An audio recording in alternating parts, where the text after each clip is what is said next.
Assalamualaikum warahmatullahi wabarakatuh. Alhamdulillahilladzi faddala bani Adam bil ilmi wal amal ala jami'il alam.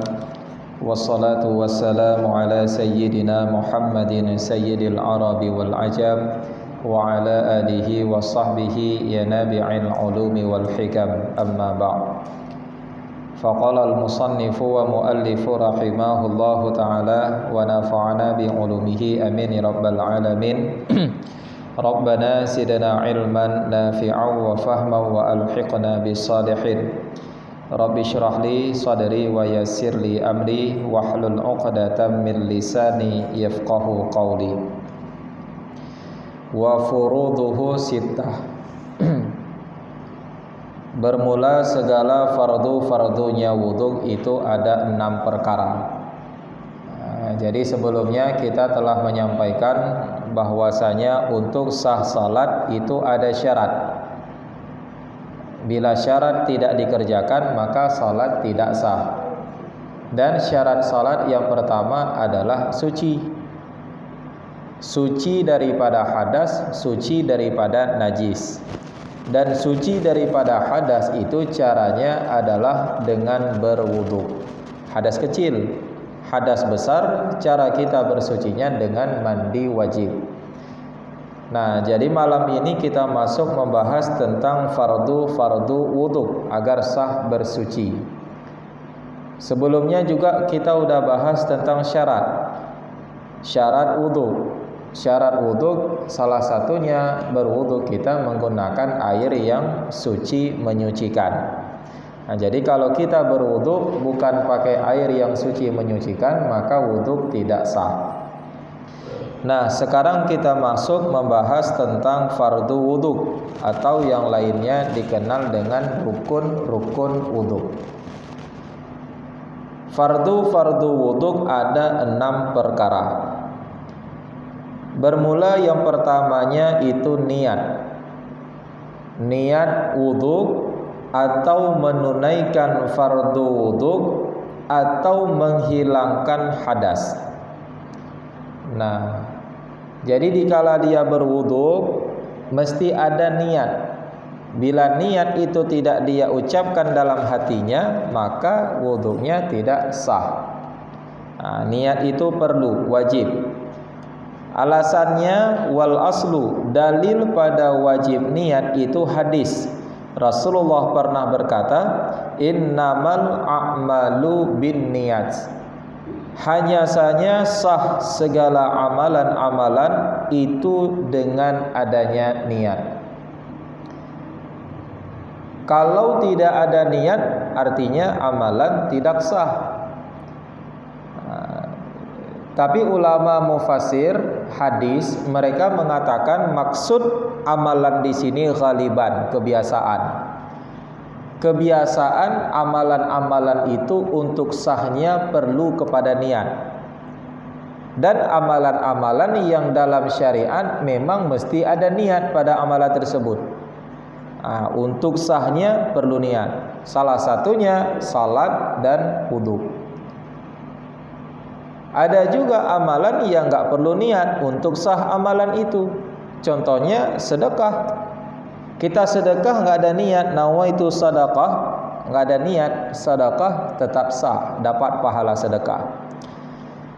Kita azan enggak ada niat, azan muazin mengumandangkan azan enggak ada niat saya menjadi muazin, itu sah, dapat pahala. Baca Al-Qur'an enggak ada niat, itu juga sah, dapat pahala. Namun ada amalan tertentu yang perlu niat. Salah satunya amalan tertentu itu seperti wudu. Nah, wudu bila tidak niat maka wudu tidak sah. Ini menurut imam kita Imam Syafi'i.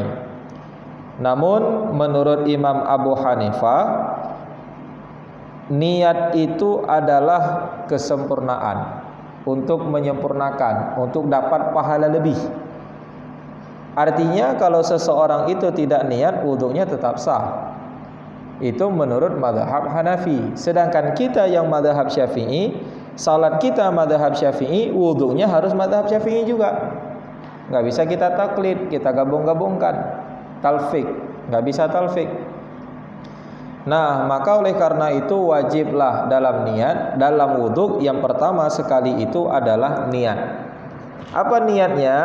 Saya berwudhu sekurang-kurangnya, udah sah. Saya tunaikan fardu wudhu, udah sah. Saya hilangkan hadas, sah juga. Saya hilangkan hadas kecil, sah juga. Saya hilangkan hadas besar, ini bukan wudhu. Hilangkan hadas besar itu niat mandi wajib. Nah, atau yang lain, saya berwudhu untuk membolehkan salat, sah juga. Panjang niat ya. Saya berwudhu untuk membaca Al-Quran, itu tidak sah. Kenapa? Kan baca Al-Quran mesti ada wudhu, ya kan? Membaca Al-Quran mesti ada wudhu. Bukan yang mesti ada wudhu pegang Al-Quran. Membaca Al-Quran sunat berwudhu. Tidak sah dalam niat itu kita sebutkan amalan yang amalan itu disunatkan wudhu padanya. Beda dengan kita sebutkan amalan yang amalan itu diwajibkan wudhu padanya untuk sah.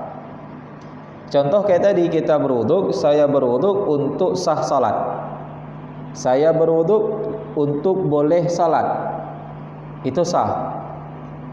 Niat wudhunya sah. Kenapa? Karena salat itu bila enggak wudhu enggak sah. Salat itu wajib wudhu. Yang tidak sah niat kalau dia sebutkan amalan yang amalan itu disunatkan berwudhu. Dia sebutkan niat amalan tersebut. Dia khususkan. Contoh, saya berwudhu untuk membaca Al-Quran. Membaca Al-Quran sunat berwudhu. Saya berwudhu untuk membaca Al-Quran. Dia niatkan dalam wudhunya untuk melakukan amalan yang amalan itu sunat berwudhu, maka wudhunya enggak sah.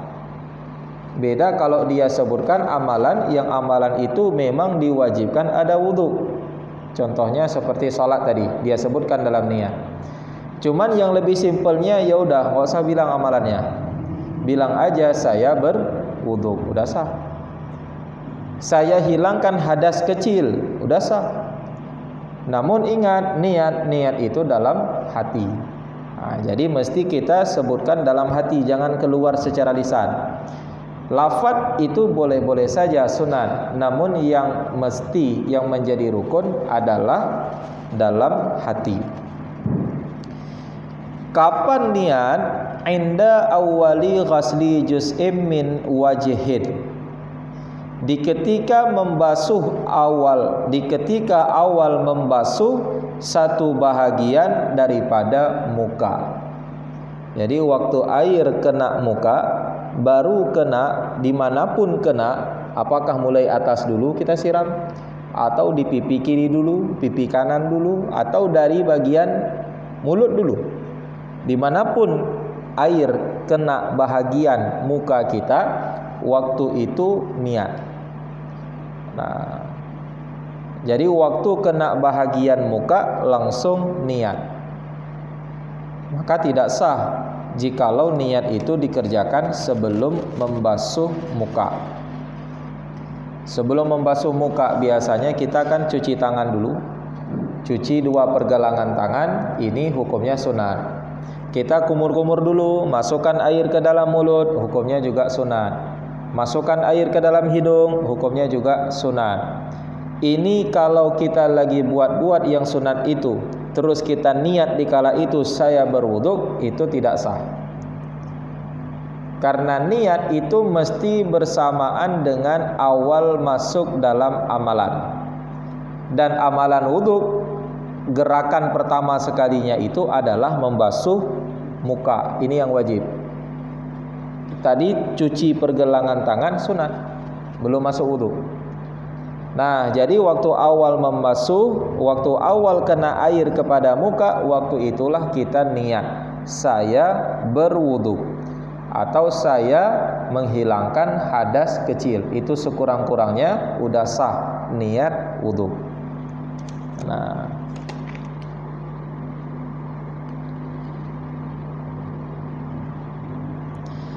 kemudian yang kedua yang menjadi rukun atau fardu wudu adalah membasuh zahir mukanya seseorang.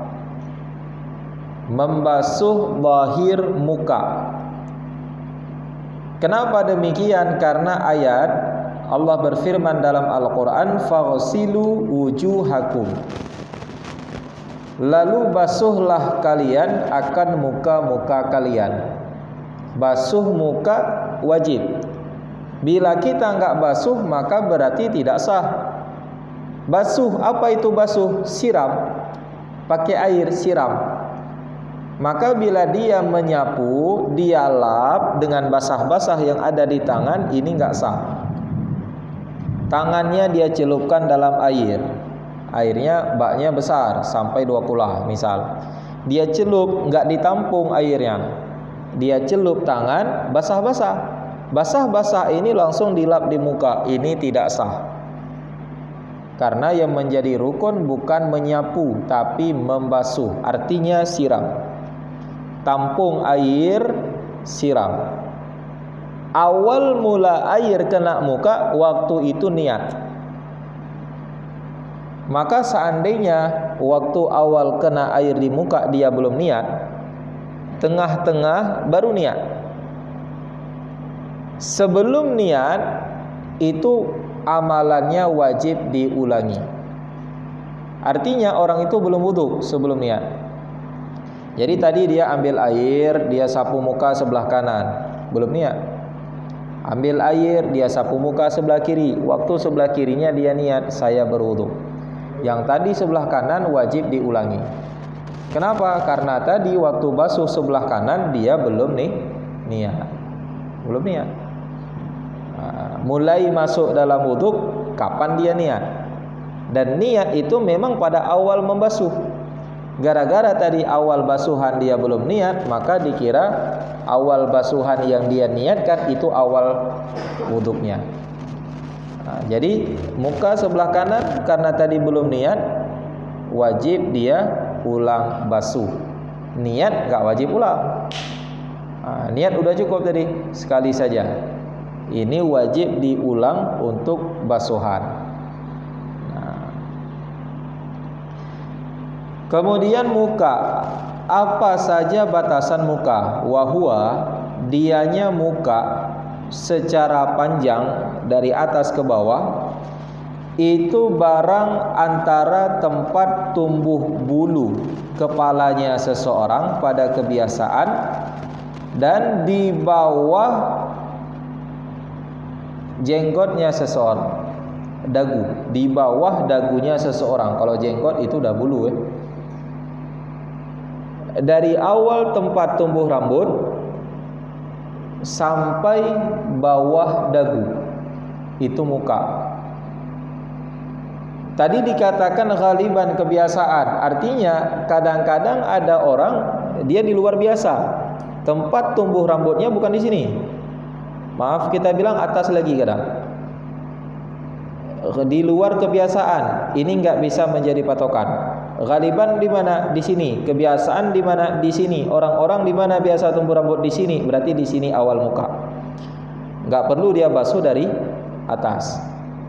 Jadi kalau orangnya rambutnya tumbuh agak ke atas, terlalu tinggi, bukan tempat biasa, itu enggak dilihat. Lihat ghaliban, lihat orang-orang lain biasanya di mana? Di sini tempat tumbuh rambutnya. Berarti dari sini wajib kena air, wajib basah. Nah, kemudian bawahnya tadi di bawah dagu, di bawah dagu,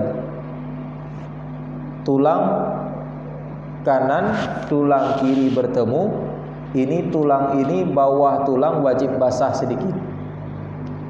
Waktu kita basuh tadi, rambut awal-awal tempat tumbuh rambut atas basah sedikit.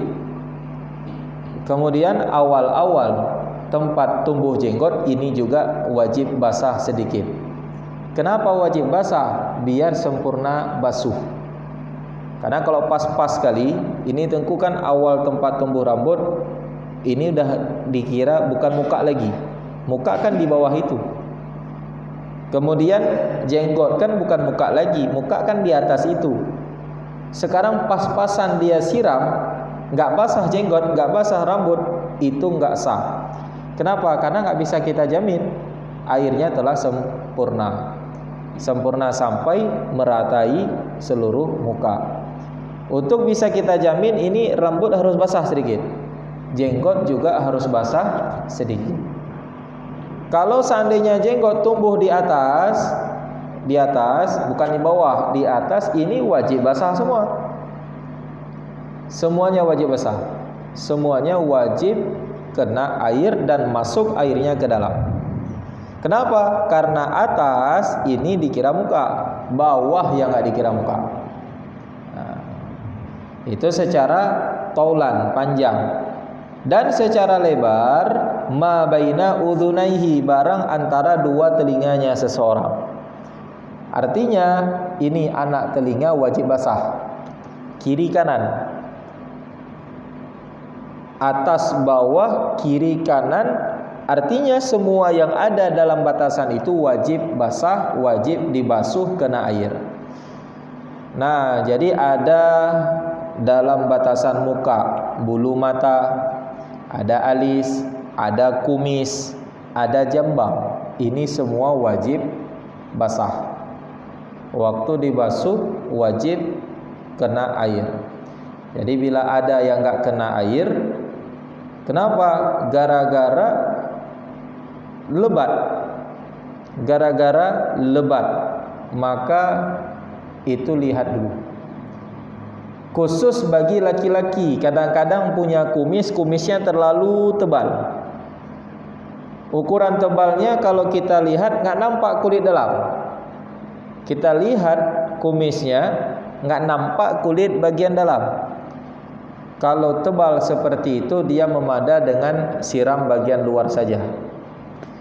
Namun kalau kumisnya tembus nampak kulit dalam, ini wajib sampai air ke kulit dalam. Wajib sampai. Laki-laki. Kalau perempuan, tentu perempuan punya kumis tebal lagi misal, perempuan tetap wajib sampai air ke dalam. Kenapa? Karena kumis tebal pada perempuan itu nadir, perkara yang jarang terjadi. An-nadir kal adam, sesuatu yang jarang itu sama kayak nggak ada, nggak dikira. Perempuan kalau seandainya ada kumis tebal, ada jenggot tebal ke atas ya, maka berarti itu tetap wajib sampai air ke dalam kulit. Laki-laki kalau tebal, ingat tebal yang dimaksud orang lihat nggak tembus kulit dalam. Kalau tebal itu memada luarnya saja yang basah. Tapi bila tipis ini wajib basah semuanya. Nah, termasuk yang wajib basah itu bibir. Jadi jangan ditutup mulut ya. Ditutup bibirnya nggak boleh. Yang wajib dibasuh zahir muka. Batin gimana? Batin nggak wajib. Dan salah satu yang batin daripada muka kita itu adalah mata, bola mata. Jadi nggak wajib buka kita, pedis mata akhirnya waktu berwudu. Nah, nggak wajib. Jadi yang wajib zahir muka saja. Nah,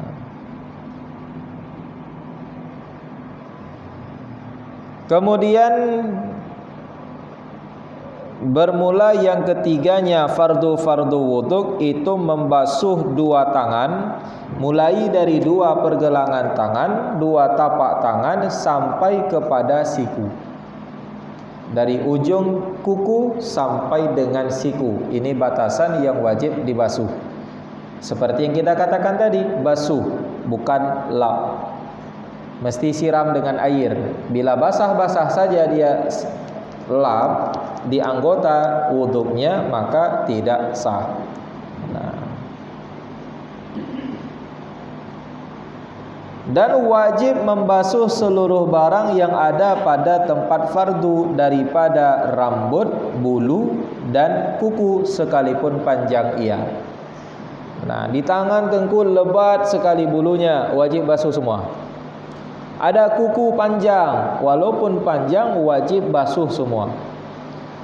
Sekarang kukunya itu ada pakai sesuatu yang menegah sampai air, hilangin sesuatunya. Kenapa? Karena kuku ini wajib basah, wajib dibasuh. Perempuan ada kutek misalnya, itu kan menegah sampai air ke dalam, nggak sah. Atau ada kotoran dalam kuku, kotoran dalam kuku ini dapat menegah sampai air, membuat nggak sah wudhu.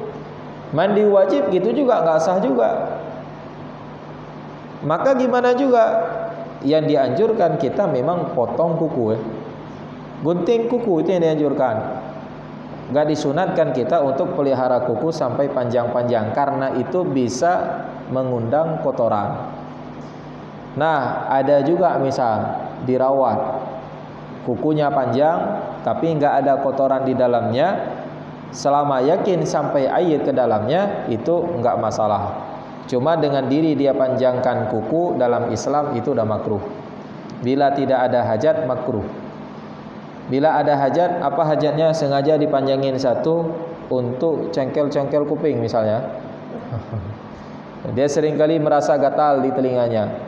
Ada kotoran-kotoran, kadang lendir-lendir, cairan-cairan sering keluar di telinganya. Jadi kalau bawa kemana-mana ke tempat, capek.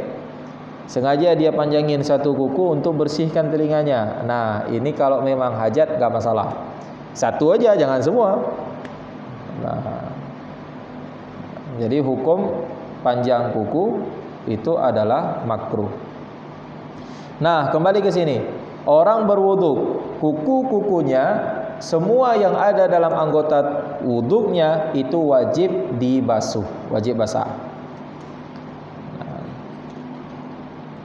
Kemudian yang keempat, menyapu sebahagian kepala. Menyapu sebahagian. Nah, ini baru menyapu, bukan membasuh. Menyapu artinya basah-basah di tangan saja udah cukup, lap. Nggak perlu tampung air. Tangan basuh, muka tadi basuh. Sekarang sebahagian kepala lap aja, nggak perlu tampung air. Dia basahkan tangannya dengan air, lap. Udah cukup. Sebahagian ini sedikit. Cuma yang afdalnya enggak kurang daripada 1/3 bahagian kepala. Ubun-ubunnya kena semua, itu lebih bagus. Yang afdalnya lagi basah semua rambut yang ada dalam batasan kepala. Basah semua, ini lebih afdal. Cuman karena kita tadi berbicara tentang wajib wudu, rukun wudu, yang rukun hanya sebahagian saja kena, udah cukup. Nah, dan ingat, waktu kita membasuh sebahagian kepala, kalau yang kita basuhnya rambut, boleh saja rambut nggak basah kena kulit, boleh. Tapi rambut yang masih dalam batasan kepala. Artinya kalau rambut panjang, ujungnya aja dia basahin, ini nggak sah. Rambut yang masih dalam batasan kepala, ini yang memadai. Jadi kalau rambut udah terlalu panjang, panjang kayak perempuan misal, itu di ujungnya aja misal. Ujungnya yang udah keluar daripada batasan kepala, ini tidak sah.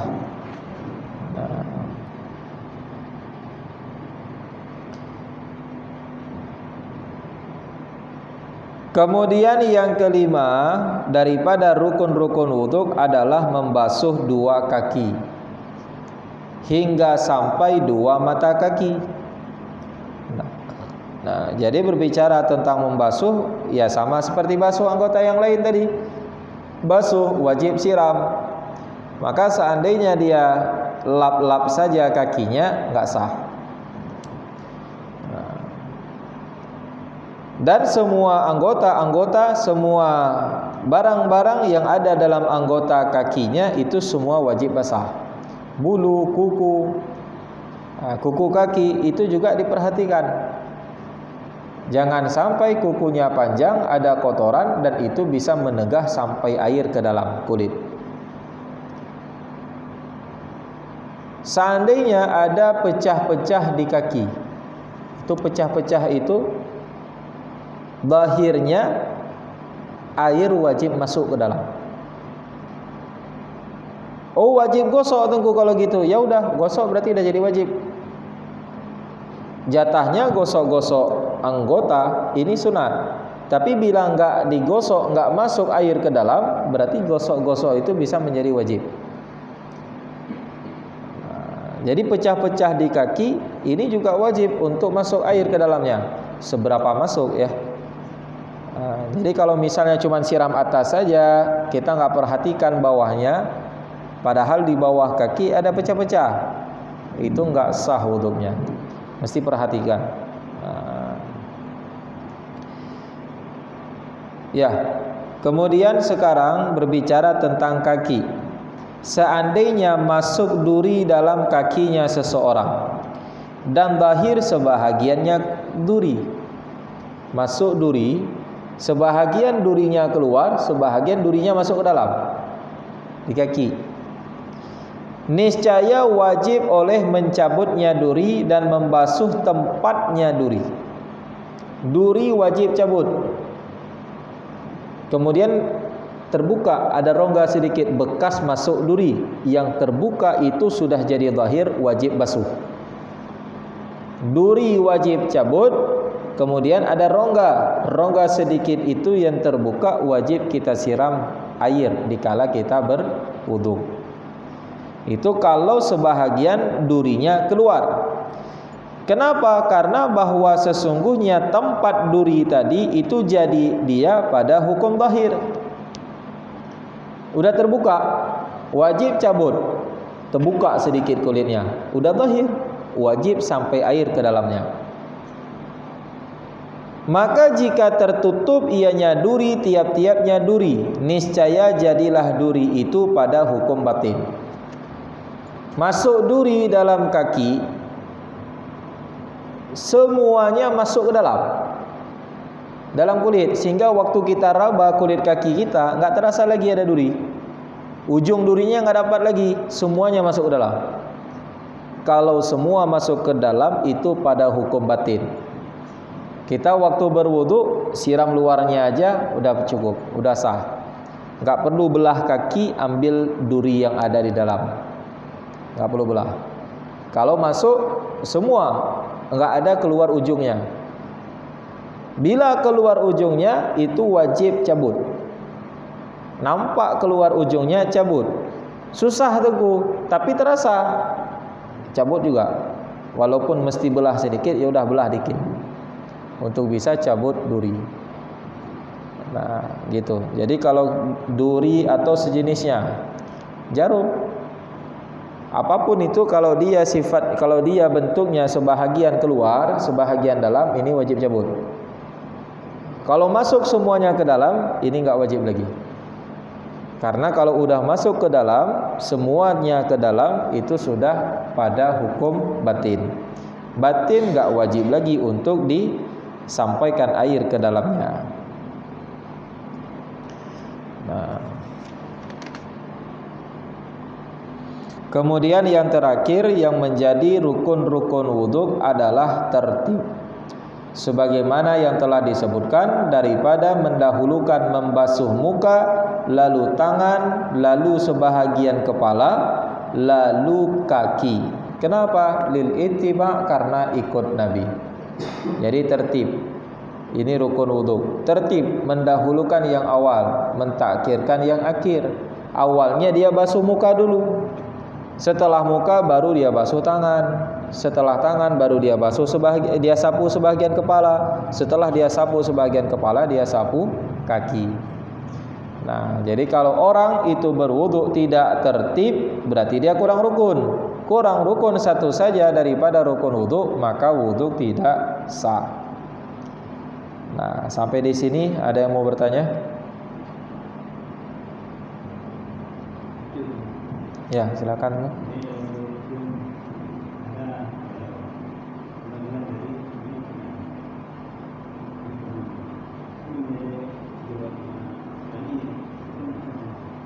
Ya. Jadi berbicara tentang tangan, anggota wudhu, tangan itu mulai dari ujung jari kuku, kalau memang ada kuku, dari ujung kuku sampai dengan siku. Kemudian kalau seandainya dia yang menjadi rukun dulu, bicara tentang wajib, yang menjadi wajib wuduk, rukun wuduk itu adalah membasuh semuanya dengan air. Yang penting semuanya basah kena air. Apakah dia siram dari ujung kuku dulu sampai kepada siku, atau dari siku ke ujung kuku? Ini berbicara tentang yang wajib. Yang penting basah. Cuma ada cara-cara sunatnya. Cara sunatnya kita dahulukan dari ujung kuku sampai dengan siku. Sekarang kita di keran. Kalau seperti ini, airnya nggak turun ke siku. Dari siku dulu, baru turun airnya ke kuku. Nah, nyamannya kalau di keran itu dari siku ke kuku, sah. Wuduk tetap sah, cuman nggak dapat cara yang afdal saja. Kenapa sah? Karena kembali ke yang tadi, yang wajib itu membasuh. Nggak ada dibilang mulai dari mana sampai ke mana. Yang mesti terbasuh semua anggota. Begitu juga muka. Diawali dulu dari mulut, boleh. Diawali dari bagian dahi, boleh. Diawali dari sebelah kanan juga boleh. Dan sunat lagi, tangan dan kaki itu kalau dibasuh mulai dari yang kanan dulu. Sekarang dia mau siram tangan kiri dulu, sah-sah saja. Siram tangan kiri dulu, sah. Karena ini wajib dibasuh. Cuma dia nggak dapat anggota, nggak dapat cara yang afdal. Cara yang afdal kan ikutlah sunat-sunat wudu. Nah,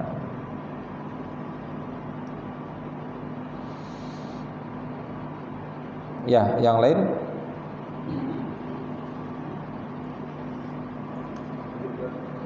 Ya, silakan.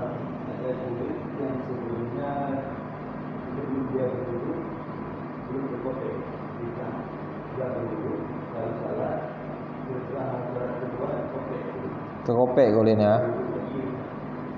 Nah, jadi tadi waktu kita berwudu itu kulitnya belum terbuka, ada kayak gembung-gembung gitu, atau gembung air lah kita bilang, gembung air. Jadi waktu kita berwudu itu nggak wajib kita hancurkan gembung airnya, nggak wajib, wuduk terus. Setelah kita berwudu berarti kita udah dianggap orang yang suci. Sekarang kita mau salat silahkan. Dalam pertengahan salat atau setelah salat keluarlah kembung air jadi meletus, terbuka kulitnya. Maka apakah kita wajib lagi berwudu untuk salat yang berikutnya? Enggak wajib. Kenapa? Karena keluar ini bukan membatalkan wudu. Yang membatalkan wudu keluar salah satu daripada dua jalur, dubur atau kubul, kemaluan. Keluar cairan di tangan, ini nggak masalah, nggak batal wudu.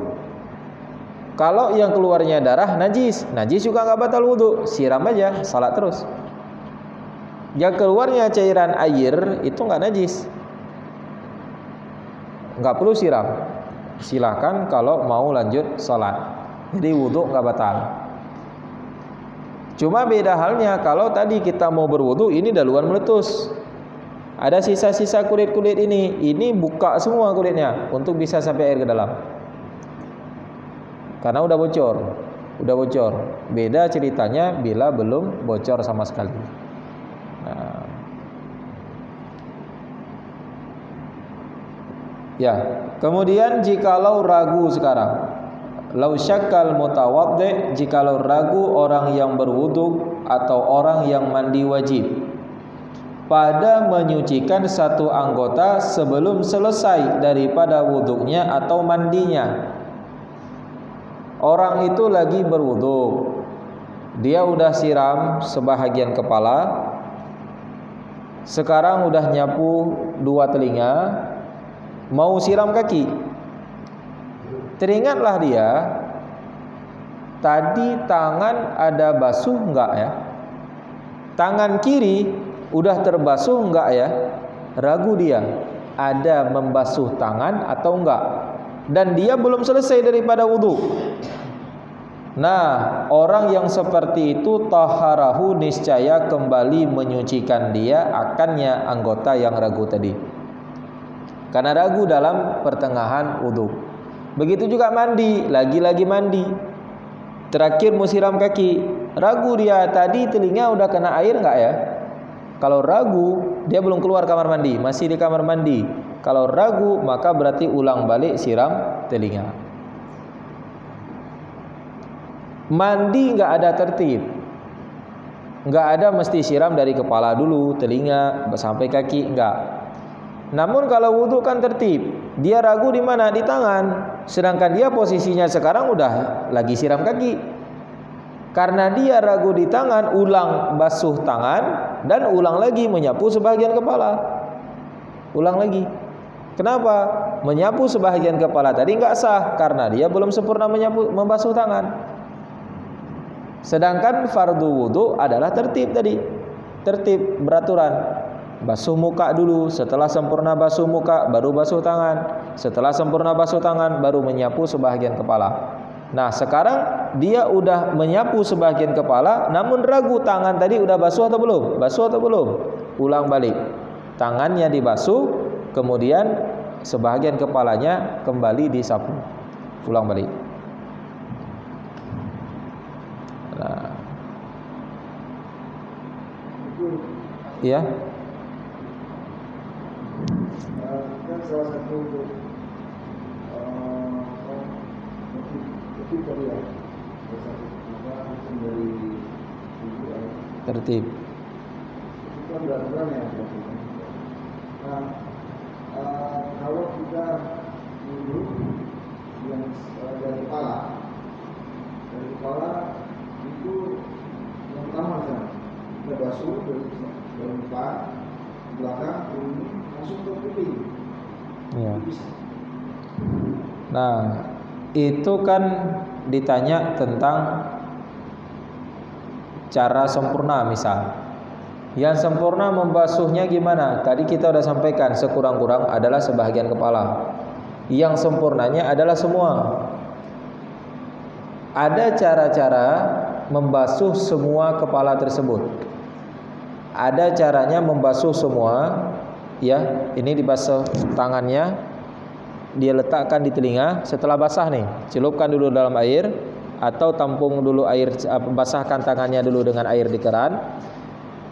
Jempol dua tangan dia masukkan dalam telinga, kemudian dia usapkan dari awal muka, kepala sampai ke belakang. Kalau rambutnya itu terlalu tebal, ada keriting sedikit, maka sunat dibalikkan lagi ke depan. Nah, kalau rambutnya lurus atau memang nggak ada rambut ya, nah ini sekali tarik ke belakang saja udah sempurna. Ada caranya lagi, dia langsung dengan membasuh telinga, boleh. Nah, langsung dengan membasuh telinga, ini sunat. Basuh telinga, menyapu, maaf, bukan basuh, menyapu. Menyapu telinga ini hukumnya sunat. Jadi tadi kan bekas basuhan daripada rambut, langsung dia menyapu telinga. Cuma yang paling afdal, sapu telinga ini jangan pakai bekas kepala. Gimana juga, ambil lain, ambil air lain, basahkan lagi tangannya, kemudian baru dia menyapu dua telinga. Nah, jadi untuk cara yang tadi ini sah, cuma dia nggak dapat pahala telinga. Kenapa nggak dapat pahala telinganya? Karena dia menyapu telinga bukan pakai air yang suci menyucikan. Bila disambung tadi ya, jadi sah-sah saja sambung. Kenapa? Karena telinga ini sunat. Cuma pada saat dia sambung, bekasan dia sapu kepala, ini mustakmal jadinya, bekas menyapu anggota yang wajib. Sekarang dia pakai untuk telinga, nggak dapat pahala telinga, nggak dapat. Wudu sah, cuman pahala menyapu telinga nggak dapat. Jadi gimana juga kalau mau dapat pahala menyapu telinga, dia basahkan lagi tangannya, dia tampung air lain yang suci menyucikan, baru dia sapu telinga. Berarti telinga pakai air lain. pakai air yang baru. Jangan air tadi bekas daripada sebahagian kepala. Karena bekas sebahagian kepala ini udah jadinya musta'mal. Nah gitu. Jadi yang bagusnya telinga itu diulang lagi dengan air lain. Nah, ya. Kalau kita dulu satu kita ada yang juga. Kita kan dulu kan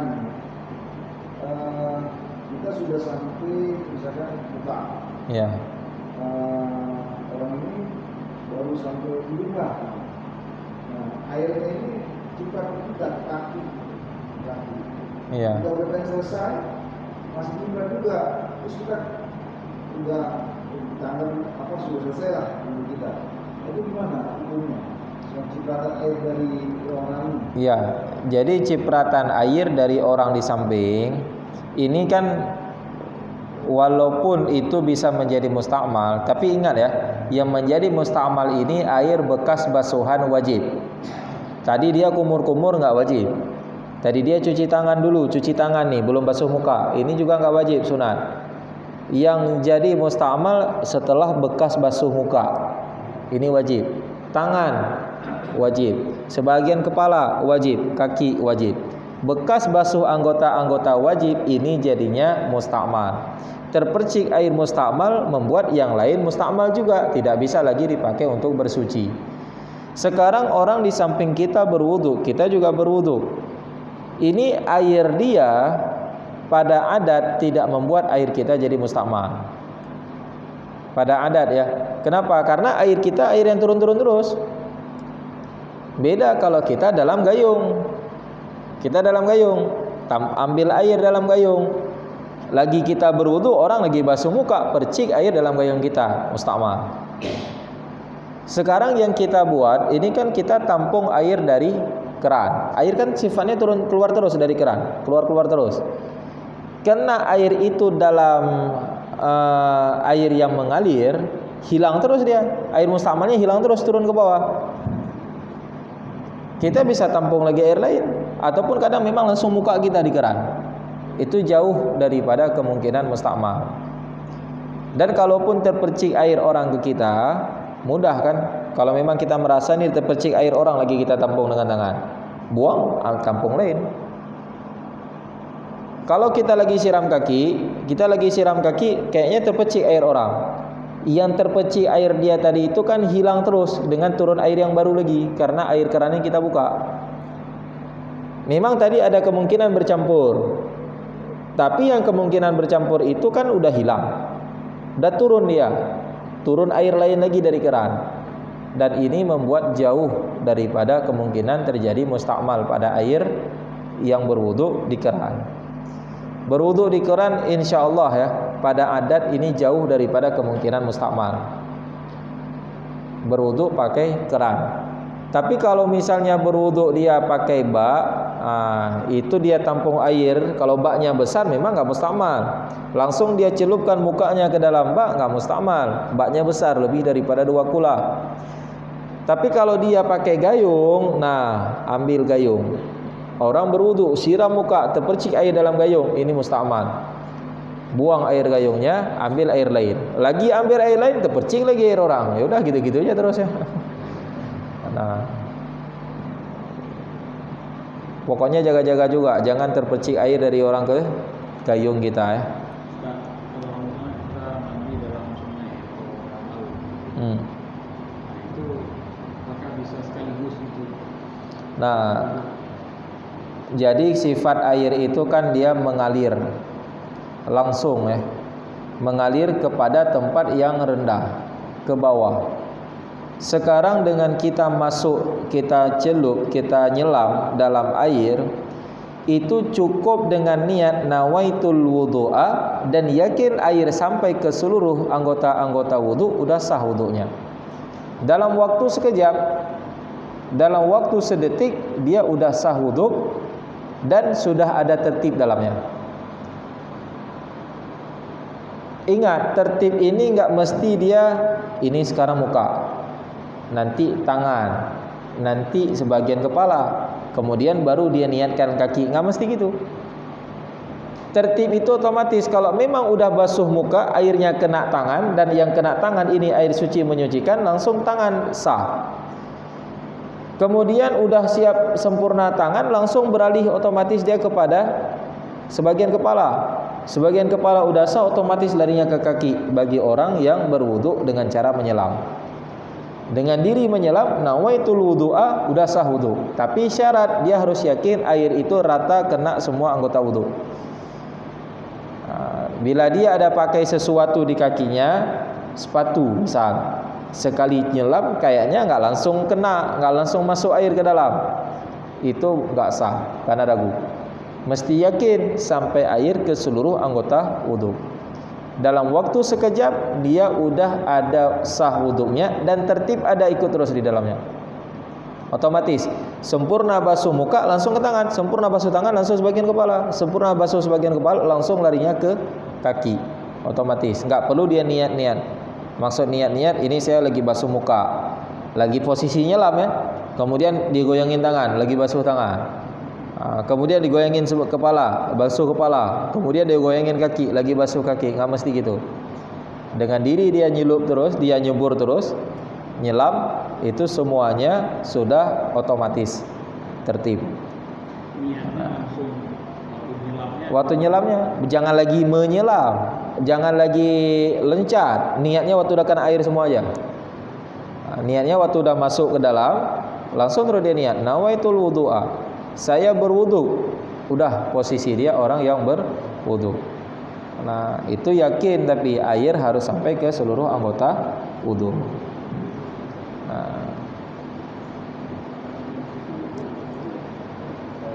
Ya udah cukup sampai di sini ya, udah azan ya. Nah, ke depan baru insyaallah kita masuk dalam sunat-sunat bagi orang yang berwudu. Wallahu a'lam bissawab wa ilaihil marji'u wal ma'ab. Sallallahu ala sayyidina Muhammad sallallahu alaihi wasallam. Sallallahu ala sayyidina Muhammad sallallahu alaihi wasallam. Sallallahu ala sayyidina Muhammad. Ya Rabbi salli alaihi wasallim.